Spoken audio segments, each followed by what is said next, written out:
السلام علیکم ورحمۃ اللہ نحمدہ ونصلی علی رسولہ الکریم اما بعد فاعوذ باللہ من الشیطان الرجیم بسم اللہ الرحمن الرحیم رب اشرح لی صدری ویسر لی امری واحلل عقدۃ من لسانی یفقہوا قولی۔ اچھا، دین ابراہیمی میں قریش کی بدعات، آج ہم نے یہ ٹاپک پڑھنا ہے انشاءاللہ۔ جو میں نے پیجز شیئر کیے ہیں وہ 63 نمبر ہے۔ ویسے یہ آپ کو نا آن لائن ڈرائیو پہ بھی بک مل جائے گی، فری آپ ڈاؤن لوڈ بھی کر سکتے ہیں۔ شروع کرتے ہیں۔ دین ابراہیمی میں قریش کی بدعات۔ اس سے پہلے ہم نے ان کے کچھ، آپ کو یاد ہوگا، اسی سے وہ ٹاپک کا آغاز کریں۔ پہلے ہم نے ان کے ادیان وغیرہ پڑھے تھے۔ جو پچھلی دفعہ کا ٹاپک تھا وہ تھا عرب ادیان اور مذاہب۔ تو یہاں سے وہ پھر شروع کریں کہ یہ تھے اہل جاہلیت کے عقائد اور اعمال، اور اس کے ساتھ ہی ان کے اندر دین ابراہیمی کے کچھ باقیات بھی تھے، یعنی انہوں نے یہ دین پورے طور پر نہیں چھوڑا تھا۔ چنانچہ وہ بیت اللہ کی تعظیم اور اس کا طواف کرتے تھے، یعنی کچھ ایسی چیزیں ان کے اندر تھیں جو اصل دین یعنی دین ابراہیمی سے تھیں، اور اس میں یہ کہ وہ بیت اللہ کی تعظیم کرتے تھے، اس کا طواف کرتے تھے، حج اور عمرہ کرتے تھے، عرفات اور مزدلفہ میں ٹھہرتے تھے، اور ہدی کے جانوروں کی قربانی کرتے تھے، یعنی ہدی وہ جانور جو کہ حج کے دنوں میں خاص وہاں پر قربانی کے لیے جاتے ہیں۔ البتہ انہوں نے اس دین ابراہیمی میں بہت سی بدعتیں ایجاد کر کے شامل کر دی تھیں۔ مثلاً قریش کی ایک بدعت یہ تھی کہ وہ کہتے تھے ہم حضرت ابراہیم علیہ السلام کی اولاد ہیں، حرم کے پاسبان، بیت اللہ کے والی اور مکہ کے باشندے ہیں، کوئی شخص ہمارا ہم مرتبہ نہیں، یعنی ہمارے سٹیٹس کا نہیں، اور نہ کسی کے حقوق ہمارے حقوق کے مساوی ہیں، یعنی معاشرے میں سب کو برابر کے حقوق حاصل نہیں تھے، عدل نہیں تھا، ٹھیک ہے۔ اور یہی وجہ ہے کہ ہم دیکھتے ہیں کہ جب اسلام آیا تو اسلام کا انکار کرنے کی ایک بڑی وجہ یہ بھی تھی کہ ان کو یہ نظر آتا تھا کہ اسلام سب کو مساوات کے درجے پر لا کر کھڑا کر دے گا۔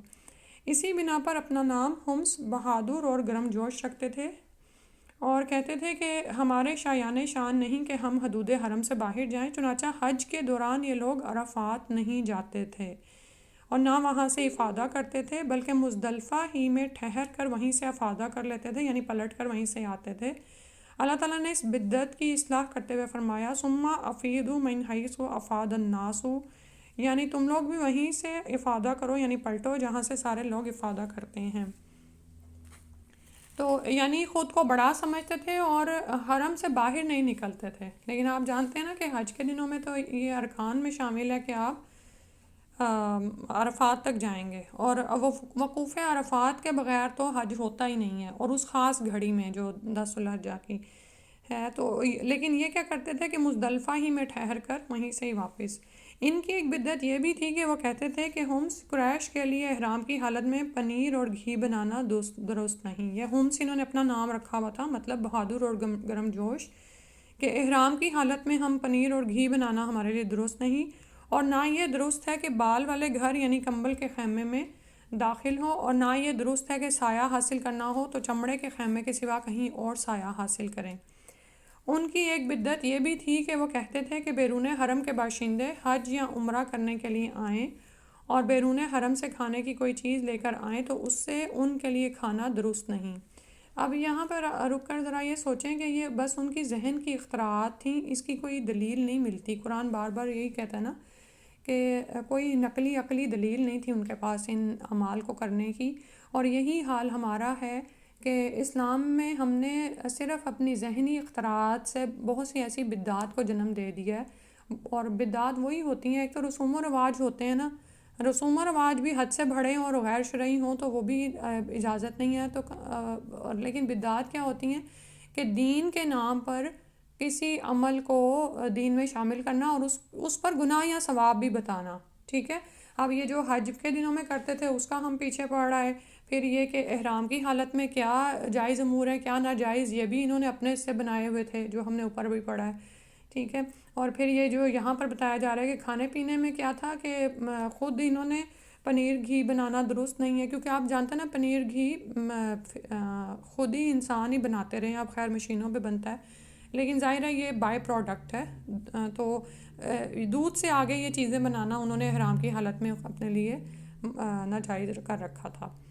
اور اسی طرح بیرون حرم سے اگر کوئی کھانے کی چیز لے کر آئیں لوگ تو وہ ان کے لیے کھانا درست نہیں ہے۔ ایک بدعت یہ بھی تھی کہ انہوں نے بیرون حرم کے باشندوں کو حکم دے رکھا تھا کہ وہ حرم میں آنے کے بعد پہلا طواف حمص سے حاصل کیے ہوئے کپڑوں ہی میں کریں، یعنی ان لوگوں سے۔ اور چنانچہ اگر ان کا کپڑا دستیاب نہ ہوتا تو مرد ننگے طواف کرتے اور عورتیں اپنے سارے کپڑے اتار کر صرف ایک چھوٹا سا کھلا ہوا کرتا پہن لیتی اور اسی میں طواف کرتی، اور دوران طواف یہ شعر پڑھتی جاتی تھیں: الیوم یبدو بعدہ او کلہ وما بدا منہ فلا احلہ۔ آج کچھ یا کل یا پوری کی پوری شرمگاہ کھل جائے گی، لیکن جو کھل جائے میں اسے دیکھنا حلال نہیں قرار دیتی۔ تو نعوذ باللہ من ذالک یہ ساری جو تھیں ان کی اپنی خرافات تھیں جو انہوں نے دین کے نام پر اس میں شامل کی ہوئی تھیں۔ اور جیسے ابھی میں یہ بتا رہی تھی کہ ہمارے ہاں بھی آپ یہ دیکھیں کہ کچھ ایسی بدعات دین کے نام پر لوگ اس میں شامل کر لیتے ہیں، یعنی دین کی کر کے اس میں شامل کر لیتے ہیں اور اس میں گناہ ثواب بھی بتاتے ہیں نعوذ باللہ، اور حالانکہ وہ صرف لوگوں کی ذہنی اختراعات ہوتی ہیں۔ تو اللہ تعالیٰ نے اس خرافات کے خاتمے کے لیے فرمایا: یا بنی آدمہ خذوا زینتکم عند کل مسجد، اے آدم کے بیٹو ہر مسجد کے پاس اپنی زینت اختیار کر لیا کرو۔ یعنی اس کا مطلب یہ ہے کہ مردوں کو بھی عورتوں کو بھی یہی حکم ہے۔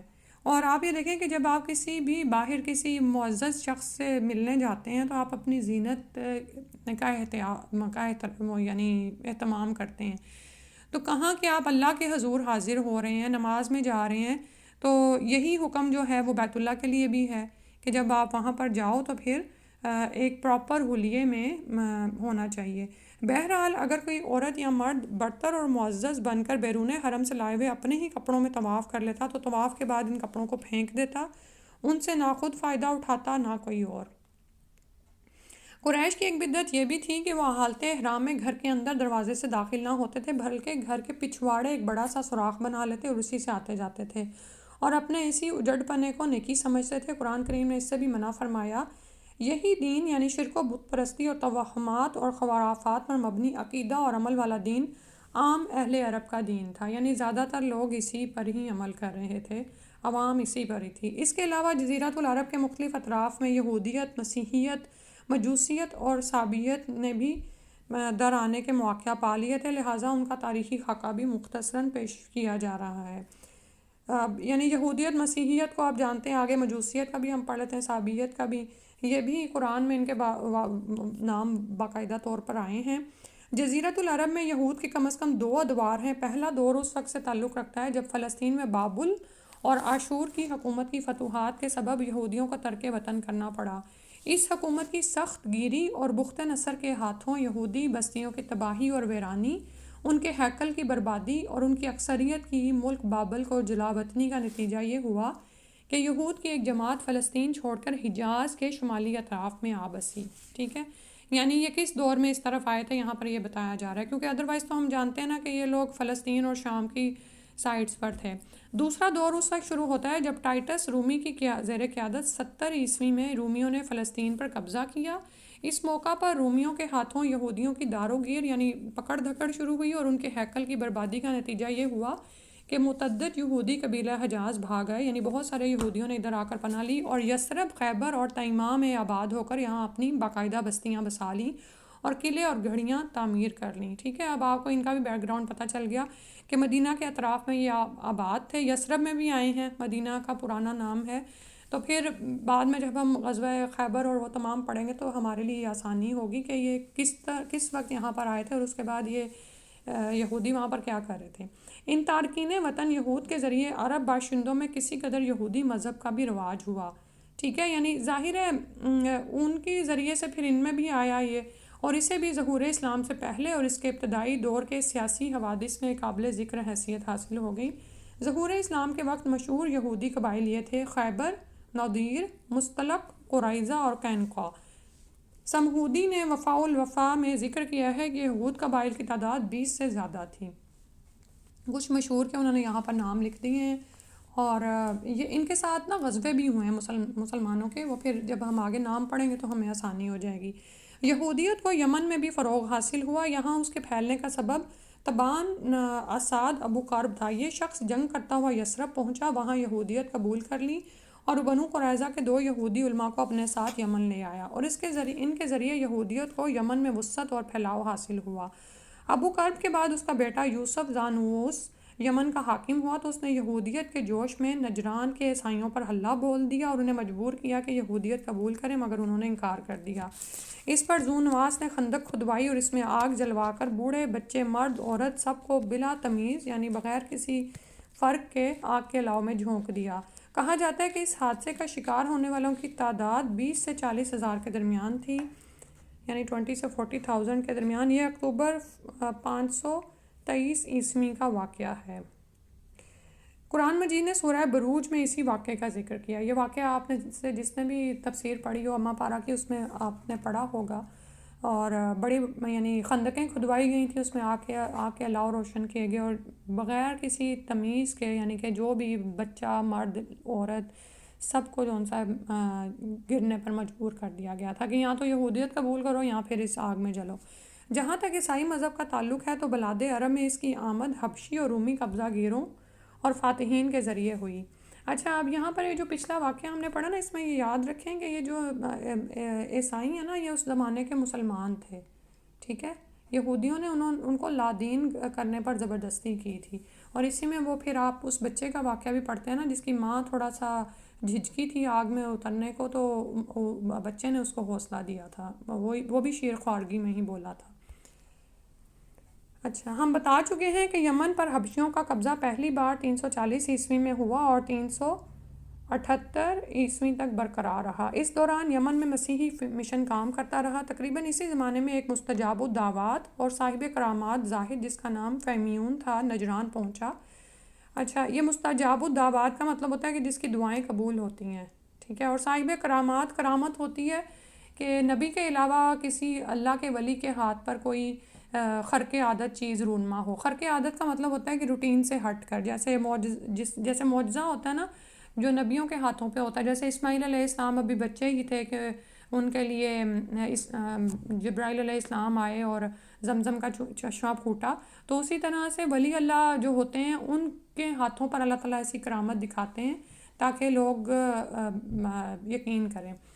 تو یہ نجران پہنچا یہ شخص اور وہاں کے باشندوں میں عیسائی مذہب کی تبلیغ کی۔ اہل نجران نے اس کی اور اس کے دین کی سچائی کی کچھ ایسی علامات دیکھیں کہ وہ عیسائیت کے حلقہ بگوش ہو گئے۔ یعنی اب یہاں پہ ایمان کیسے پہنچا ہے، عیسائیت کیسے پہنچی ہے، وہ بتائی جا رہی ہے۔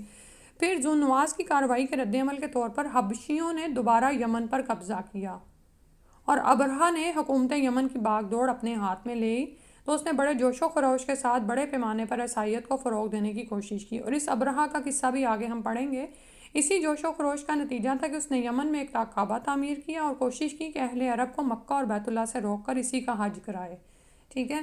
اب وہ اس بات پر حسد کر گیا کہ لوگ جو ان سے بیت اللہ کی طرف کیوں جاتے ہیں، تو اس نے ایک کعبہ تعمیر کر لیا اپنے ہاں، اور اس نے چاہا کہ مکہ کے بیت اللہ شریف کو ڈھا دے، لیکن اس کی اس جرت پر اللہ تعالیٰ نے اسے ایسی سزا دی کہ اولین و آخرین کے لیے عبرت بن گیا، ٹھیک ہے، اور اس کا واقعہ ہم قرآن میں بھی پڑھتے ہیں۔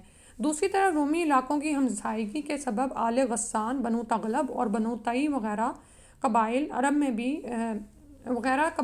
میں بھی عیسائیت پھیل گئی تھی، بلکہ ہیرا کے بعض عرب بادشاہوں نے بھی عیسائی مذہب قبول کر لیا تھا، یعنی یہ بادشاہت تک پہنچا تھا یہ۔ جہاں تک مجوسی مذہب کا تعلق ہے تو اسے زیادہ تر اہل فارس کے ہمسایہ عربوں میں فروغ حاصل ہوا تھا، مثلا عراق، عرب بحرین اور الاحساء، حجر اور خلیج عربی کے ساحلی علاقے۔ ان کے علاوہ یمن پر فارسی قبضے کے دوران وہاں بھی اکا دکا افراد نے مجوسیت قبول کی۔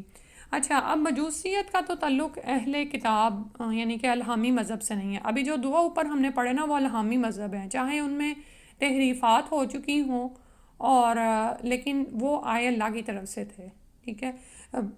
اور لیکن یہ جو ہے یہ مجوسیت کیا ہے، یہ تو آگ کے ماننے والے تھے، آتش پرست یا اسی، اور ان کا جو یہ کہاں کہاں ان کو فروغ حاصل ہوا اس میں انہوں نے ان کے علاقوں کے نام لکھے ہیں۔ باقی رہا سابی مذہب، تو عراق وغیرہ کے آثار قدیمہ کی کھدائی کے دوران جو کتبات برآمد ہوئے ہیں ان سے پتہ چلتا ہے کہ حضرت ابراہیم علیہ السلام کی کلدانی قوم کا مذہب تھا۔ دور قدیم میں شام اور یمن کے بہت سے باشندے بھی اسی مذہب کے پیرو تھے، لیکن جب یہودیت اور پھر عیسائیت کا دورہ ہوا تو اس مذہب کی بنیادیں ہل گئیں اور اس کی شمع فروزاں گل ہو کر رہ گئی۔ تاہم مجوس کے ساتھ خلط ملط ہو کر یا ان کے پڑوس میں عراق عرب اور خلیج عربی کے ساحل پر اس مذہب کے کچھ نہ کچھ پیروکار باقی رہے. ٹھیک ہے. تو اب بات وہی ہے کہ چونکہ دین اسلام کی حفاظت اللہ سبحانہ و تعالیٰ نے کی ہے، لیکن ان مذاہب کی ذمہ داری، ان کی حفاظت کی ذمہ داری انہی کے علماء پر ہی ڈالی گئی جیسے. تو اور تو پھر جو حال ہوا اور جیسے تحریف ہوتی رہی وہ ہمارے سامنے ہے. لیکن زمین پر ایک ہی مذہب ہے جو برحق ہے دین، اور جس کی حفاظت اللہ سبحانہ و تعالیٰ نے کی ہے، اور ہم دیکھتے ہیں کہ کس طرح سے قرآن اور حدیث اور ایک ایک ذخیرے کی حفاظت کی گئی ہے. یہ میں اس لیے بھی ذکر کر رہی ہوں کہ بعض اوقات ہمارے ہی بچوں کے ذہنوں میں یہ اس طرح کے شکوک و شبہات آتے ہیں کہ عیسائیت بھی تو اپنے دین کو بہت فروغ دیتے ہیں، تو پھر کیا اس میں فرق ہے نا. تو انسان جوں علم حاصل کرتا چلا جاتا ہے شکوک و شبہات دور ہوتے چلے جاتے ہیں، اور وہ اتنی استقامت حاصل کر لیتا ہے کہ الحمدللہ دوسروں کو بھی اچھے طریقے سے بتا سکتا ہے. اور یہ علم سیکھنا ہمارے بچوں کے لیے بہت ضروری ہے. ٹھیک ہے. کیونکہ عیسائی مشنریز تو بہت زیادہ تبلیغ کرتی ہیں اپنے مذہب کی. ٹھیک ہے. اور بعض اوقات وہ آپ ہی کی کتاب کے ذریعے سے آپ کو شک میں بھی ڈال رہے ہوتے ہیں. پھر اس کے بعد ہے دینی حالت. جس وقت اسلام کا نیر تاباں طلوع ہوا ہے، یہی مذاہب اور ادیان تھے جو عرب میں پائے جاتے تھے، لیکن یہ سارے ہی مذاہب شکست اور ریخت سے دوچار تھے، یعنی ٹوٹ رہے تھے، ختم ہو رہے تھے. مشرکین جن کا دعویٰ تھا کہ ہم دین ابراہیمی پر ہیں، شریعت ابراہیمی کے اوامر اور نواہی سے کوسوں دور تھے. یعنی کہنے کو وہ ایک دین کو فالو کر رہے تھے، لیکن وہ دین ان کی زندگیوں میں نہیں تھا. یہاں آپ کہہ لیں کہ صرف مذہب کی حد تک تھا. مذہب ہوتا ہے انسان کے اپنی زندگی کا معاملہ، کہ وہ یعنی نمازیں پڑھ لیں یا زکوٰۃ دے. زکوٰۃ بھی وہ بھی ظاہر ہے ایک سوسائٹی سے تعلق رکھتی ہے، یعنی اپنے حد تک کچھ نہ کچھ عبادت. جیسے آپ دیکھتے ہیں کہ گرجا گھروں میں بھی ہوتی ہے، یہودیوں کے جگہوں پہ بھی ہوتی ہے. اسی طرح سکھ بھی جو ہیں وہ بھی کرتے ہیں، اور ہندو بھی اپنے مندروں میں کسی نہ کسی ایک اعلیٰ ہستی کی جو وہ سوچتے ہیں اس کی عبادت کر رہے ہوتے ہیں. لیکن وہ دین ان کو زندگی میں کیا کرنے کو کہتا ہے یہ کوئی نہیں مانتا. ٹھیک ہے. اور اب ہم نعوذ باللہ مسلمانوں کا بھی یہی حال ہے کہ ہم دین اسلام کو بطور مذہب تو قبول کرتے ہیں، لیکن اس کو دین کے طور پر اپنی زندگیوں میں شامل نہیں کرتے، اور نہ ہی ہم اس کو اپنے حکومتوں میں یعنی نظام اس کی بنیاد پر قائم کرتے ہیں.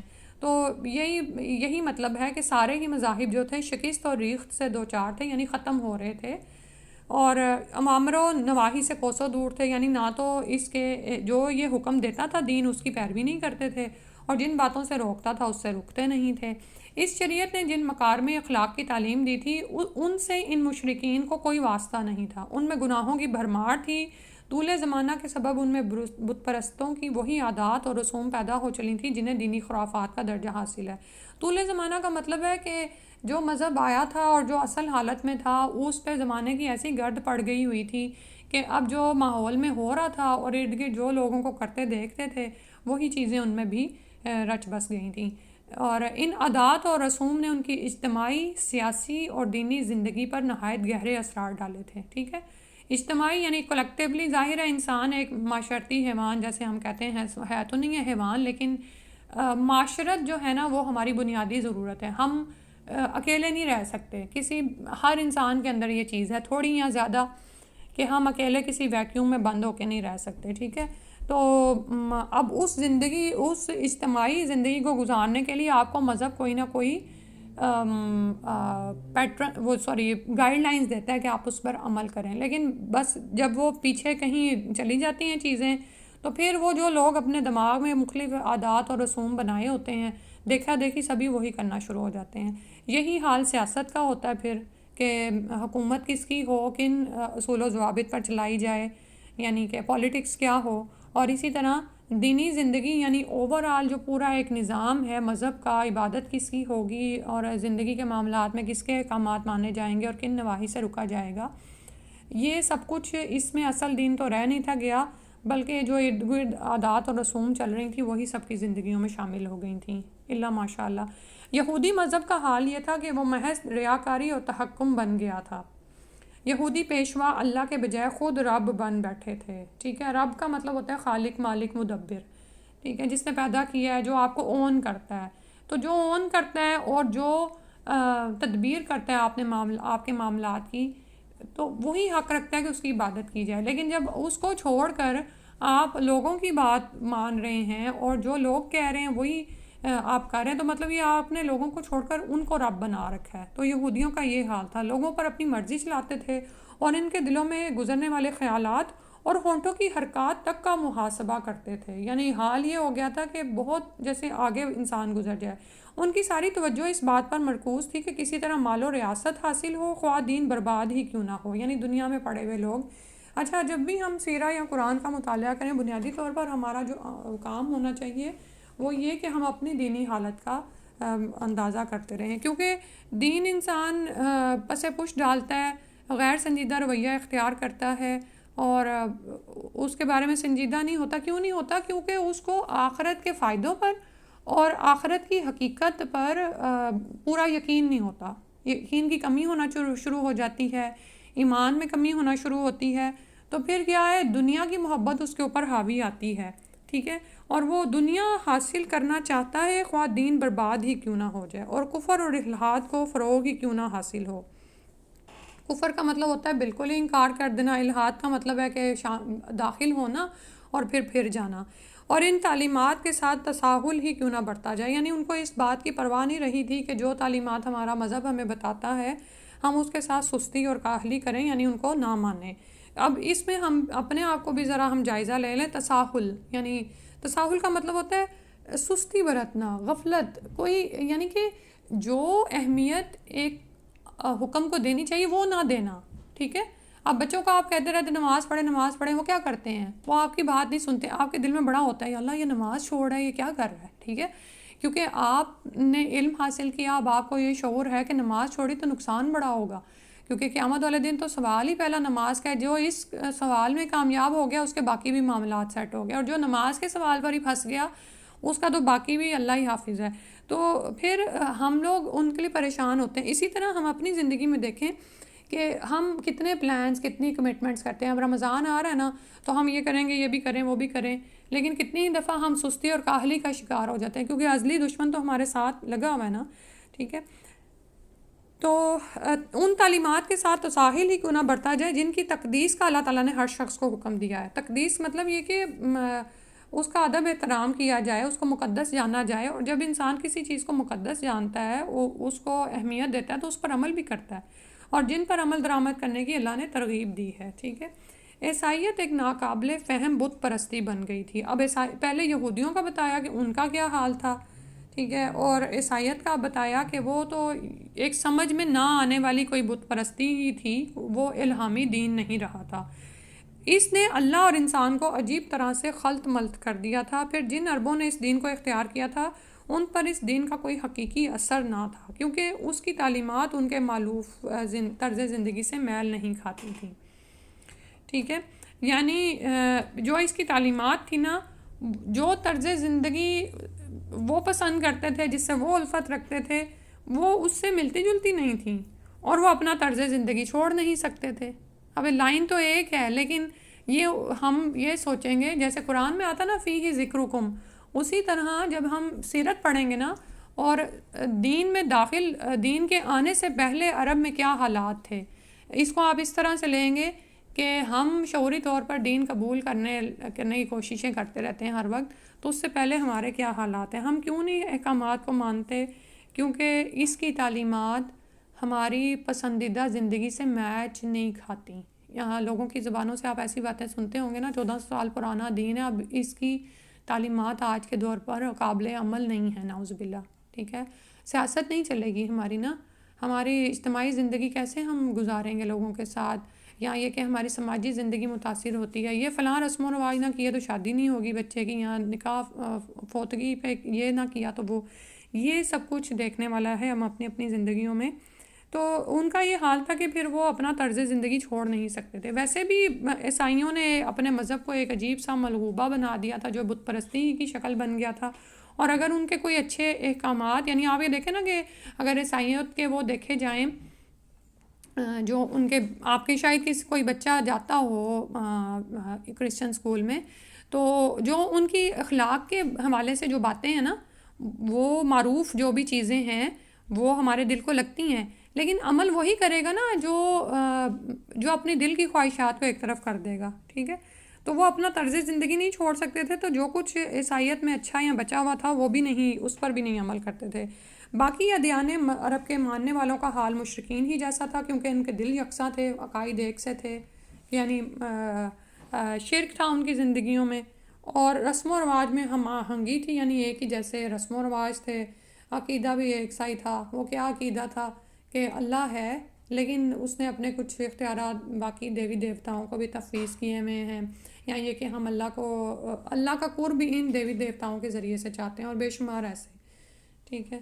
تو اب یعنی یہ آپ کو بیک گراؤنڈ کیوں بتایا جا رہا ہے؟ اس لیے کہ یہ وہ ماحول تھا جس میں دین اسلام آیا تھا، اور رسول اللہ صلی اللہ علیہ وسلم نے ایک لمبی جد و جہد کی تھی ان لوگوں کو واپس اس پر لانے کے لیے، اور وہ ہم پھر پوری انشاءاللہ پڑھیں گے۔ اور آج تھوڑا سا اور پڑھ لیں اگر آپ کے پاس وقت ہے، اگلا ٹاپک ہے پھر۔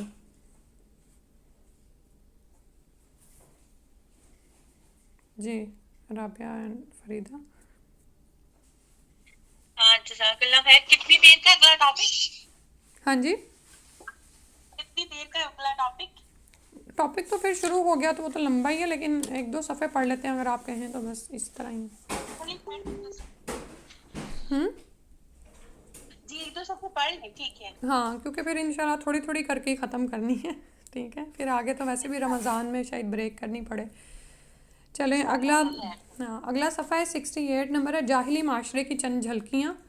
جزیرۃ العرب کے سیاسی اور مذہبی حالات بیان کرنے کے بعد اب وہاں کے اجتماعی، اقتصادی اور اخلاقی حالات کا خاکہ مختصراً پیش کیا جا رہا ہے، ٹھیک ہے۔ اب یہ سارے نظام ہوتے ہیں کسی بھی معاشرے میں، اس میں وہ اجتماعی حالات کو پہلے بیان کریں۔ عرب آبادی مختلف طبقات پر مشتمل تھی، اور ہر طبقے کے حالات ایک دوسرے سے بہت زیادہ مختلف تھے، چنانچہ طبقہ اشراف میں مرد و عورت کا تعلق خاصا ترقی یافتہ تھا۔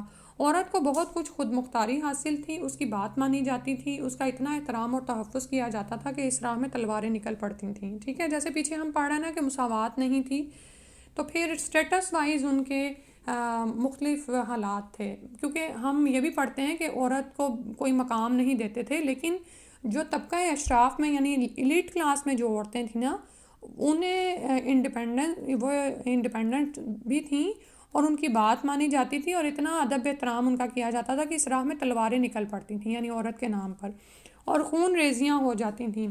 آدمی جب اپنے کرم و شجاعت پر، جسے عرب میں بڑا بلند مقام حاصل تھا، اپنی تعریف کرنا چاہتا تو عموماً عورت ہی کو مخاطب کرتا۔ بسا اوقات عورت چاہتی تو قبائل کو صلح کے لیے اکٹھا کر دیتی، اور چاہتی تو ان کے درمیان جنگ اور خون ریزی کے شعلے بھڑکا دیتی، لیکن اس سب کے باوجود بلا نزاع مرد ہی کو خاندان کا سربراہ مانا جاتا تھا، اور اس کی بات فیصلہ کن ہوا کرتی تھی۔ اس طبقے میں مرد اور عورت کا تعلق عقد نکاح کے ذریعے ہوتا تھا، اور یہ نکاح عورت کے اولیاء کے زیر نگرانی انجام پاتا تھا۔ عورت کو یہ حق نہ تھا کہ ان کی ولاد کے بغیر اپنے طور پر اپنا نکاح کر لے، ٹھیک ہے۔ اب یہ بہت سی آپ کو ایسی چیزیں بھی ملیں گی جو کہ ہمارے دین نے ہمیں بتائی ہیں، تو یعنی وہ کچھ باقیات پر قائم بھی تھے۔ ایک طرف طبقہ اشراف کا یہ حال تھا، تو دوسری طرف دوسرے طبقوں میں مرد و عورت کے اختلاط کی اور بھی کئی صورتیں تھیں، یعنی ان کے ملاپ کی، جنہیں بدکاری اور بے حیائی، فحش کاری اور زناکاری کے سوا کوئی اور نام نہیں دیا جا سکتا۔ عائشہ رضی اللہ عنہا کا بیان ہے کہ جاہلیت میں نکاح کی 4 صورتیں تھیں۔ ایک تو وہی صورت تھی جو آج بھی لوگوں میں رائج ہے کہ ایک آدمی دوسرے آدمی کو اس کی زیر ولایت لڑکی کے لیے نکاح کا پیغام دیتا، پھر منظوری کے بعد مہر دے کر اس سے نکاح کر لیتا، یعنی ایک جو معروف شکل ہے جو ہم جانتے ہیں وہ یہ تھی۔ دوسری صورت یہ تھی کہ عورت جب حیض سے پاک ہوتی تو اس کا شوہر کہتا کہ فلاں شخص کے پاس پیغام بھیج کر اس سے اس کی شرمگاہ حاصل کرو، یعنی زنا کرا، اور شوہر خود اس سے الگ تھلگ رہتا اور اس کے قریب نہ جاتا، یہاں تک کہ واضح ہو جاتا کہ جس آدمی سے شرمگاہ حاصل کی تھی یعنی زنا کرایا تھا اس سے حمل ٹھہر گیا ہے۔ جب حمل واضح ہو جاتا تو اس کے بعد اگر شوہر چاہتا تو اس عورت کے پاس جاتا۔ ایسا اس لیے کیا جاتا کہ لڑکا شریف اور باکمال پیدا ہو۔ اس نکاح کو نکاح استبضاء کہا جاتا تھا، اور اسی کو ہندوستان میں نیوگ کہتے ہیں، نعوذ باللہ۔ نکاح کی تیسری صورت یہ تھی کہ 10 آدمیوں سے کم کی ایک جماعت اکٹھا ہوتی، سب کے سب ایک ہی عورت کے پاس جاتے اور بدکاری کرتے۔ جب وہ عورت حاملہ ہو جاتی اور بچہ پیدا ہوتا تو پیدائش کے چند رات بعد وہ عورت سب کو بلا بھیجتی، اور سب کو آنا پڑتا، مجال نہ تھی کہ کوئی نہ آئے۔ اس کے بعد وہ عورت کہتی کہ آپ لوگوں کا جو معاملہ تھا وہ تو آپ لوگ جانتے ہی ہیں، اور اب میرے بطن سے بچہ پیدا ہوا ہے، اور اے فلاں وہ تمہارا بیٹا ہے۔ وہ عورت ان میں سے جس کا نام چاہتی لے لیتی اور اس کا لڑکا مان لیا جاتا۔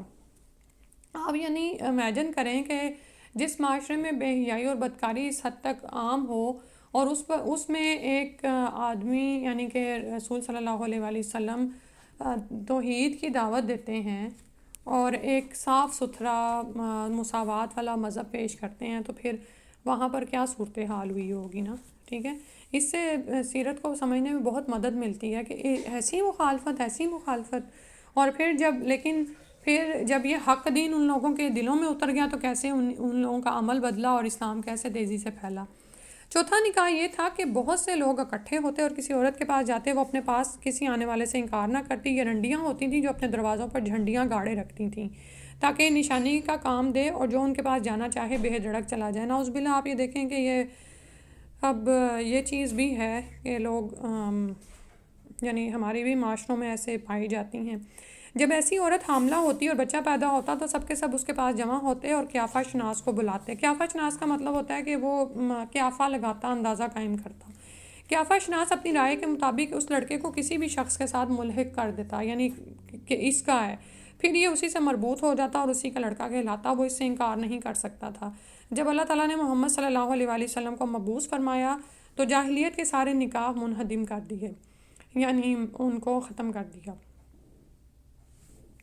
صرف اسلامی نکاح باقی رہا جو آج رائج ہے، جس کا شروع میں بتایا گیا نا کہ حق مہر ہوتا ہے اور اس میں عورت جو ہے اپنے ولی کی اجازت سے ہی نکاح کرتی، اپنا نکاح خود نہیں کرتی۔ عرب میں مرد اور عورت کے ارتباط کی بعض صورتیں ایسی بھی تھیں جو تلوار کی دھار اور نیزے کی نوک پر وجود میں آتی تھیں، یعنی قبائلی جنگوں میں غالب آنے والا قبیلہ مغلوب قبیلے کی عورتوں کو قید کر کے اپنے حرم میں داخل کر لیتا تھا، لیکن ایسی عورتوں سے پیدا ہونے والی اولاد زندگی بھر عار محسوس کرتی تھی، یعنی شرم محسوس کرتی تھی۔ زمانہ جاہلیت میں کسی تحدید کے بغیر متعدد بیویاں رکھنا بھی ایک معروف بات تھی۔ تحدید کا مطلب ہے کوئی حد لگائے بغیر۔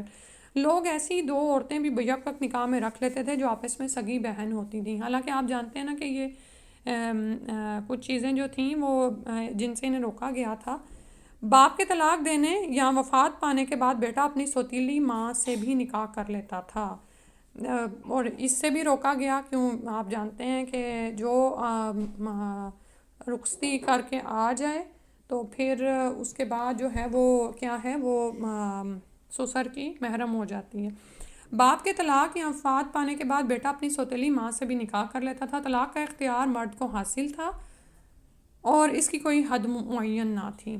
اللہ سبحانہ وتعالیٰ رحم فرمائے۔ اور آپ یہ دیکھیں کہ اللہ تعالیٰ نے جو دین ہمارے لیے اتارا اور اس کی حفاظت فرمائی، اور اللہ تعالیٰ نے ہمیں پیدا کیا اور ہماری ضروریات کے مطابق، لیکن اس کے باوجود بھی آج کتنی ہی باتیں ایسی ہوتی ہیں کہ ہم یعنی مسلمان لوگ ہی شکوک و شبہات کا شکار رہتے ہیں، ٹھیک ہے۔ اور بہت سی ایسی چیزیں جیسے نکاح کی اب LGBT اور یہ سارا کچھ ہوا تو مسلم ممالک میں بھی ان کی پکار سنائی دیتی ہے، تو پھر حیرت ہوتی ہے کہ کیا ہم مسلمان اپنے مذہب کو بھول گئے اور اس کے احکامات کو بھول گئے۔ اللہ سبحانہ تعالیٰ ہمیں محفوظ فرمائے اور اصل دین کی تعلیم حاصل کرنے کی توفیق دے اور اس کے مطابق عمل کرنے کی توفیق عطا فرما دے۔ انشاءاللہ باقی اگلی دفعہ پڑھیں گے۔ جزاک اللہ خیرا کثیرا۔ سبحانک اللہم و بحمدک، اشہد ان لا الہ الا انت، استغفرک و اتوب الیک۔ السلام علیکم و رحمۃ اللہ۔